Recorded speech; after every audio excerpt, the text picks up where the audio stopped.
Hello, Pastor Steve Waldron here today. I want to share with you the most effective ways to teach the primacy or the superiority of the King James Version of the Bible over and against other modern English versions of the Bible.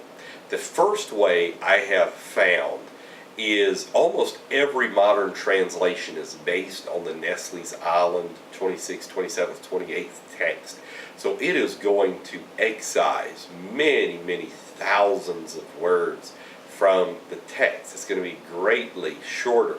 So if you can ever do a comparison with that, if the Foundations Be Destroyed does that. I've seen a lot of people, the light clicks on when they just read a comparison of Acts 9, 5, and 6 in the King James with Acts 9, 5, and 6 in modern English versions, because it's much shorter.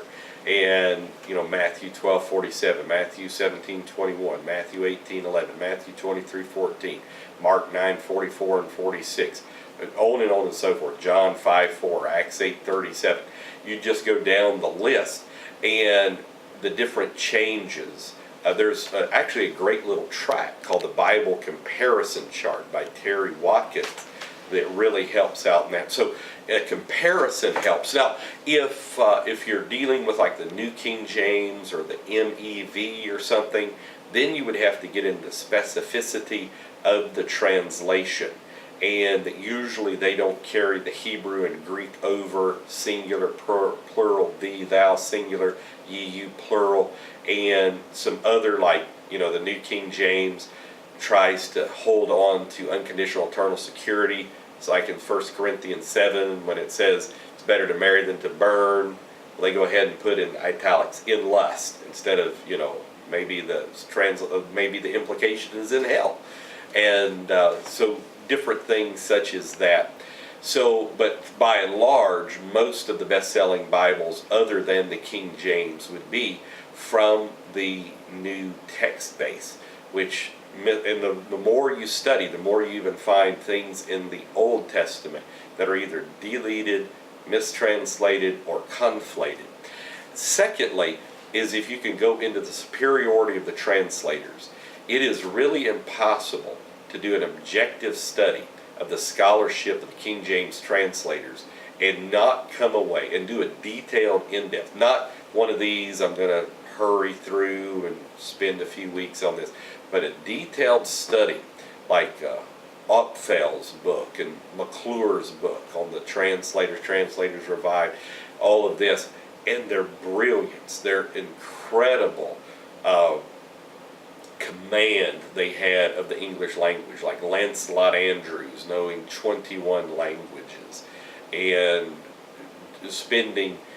many of them would spend decades, 10, 12, 14 hours a day, studying all extant literature of Greek and Hebrew, not just biblical, but all extant literature. So they knew it just like the back of their hand. It was a different day, no radios, no distractions, no ADD kind of stuff. And so you had Tyndale would know 7 languages. King James himself knew 7 or 8 languages. And like Tyndale, they said whatever language he was speaking, it was like it was his native tongue. And so he had them all at his fingertips. And so, it was just a different day. So if you can do comparisons, and then if you can do the superiority of the translators themselves, that helps. Then if you want to go into the text, the overwhelming majority of the text, there's a lot of misinformation out there about the text. You'll just read out of hand that the Ante-Nicene Fathers never quoted the Textus Receptus or the received text. But then it's circular reasoning. They're saying, well, that wasn't created till the Lucan recension in Antioch in the 400s or by Hezekiah.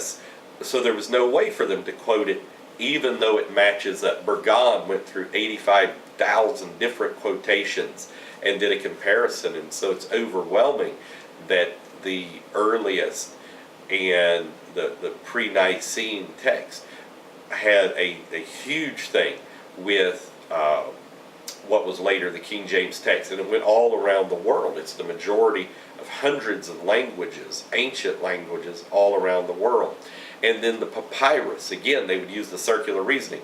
Well, there's no majority text or received text, Byzantine text, whatever you want to call it. And there is a difference between majority text, von Soden's 421 manuscripts and all this, and the others, that it was never quoted in the Greek papyri. That's just a lie. It's just not true. But then they would say, well, it couldn't have because it wasn't created. And there's no evidence for that creation of that text, that unified Antiochian text, even though usually you would trust things from Antioch far more than you would from Alexandria. So the texts are better, the translators are better, the transmission process is better, and just the comparison is better. And just pure logic, did God lose his Bible for 1800 years and in the end of time wicked evil people restore it? Or has it been active in the church and true believers all around the world from the day of Pentecost? Did the gates of hell truly not prevail against the church?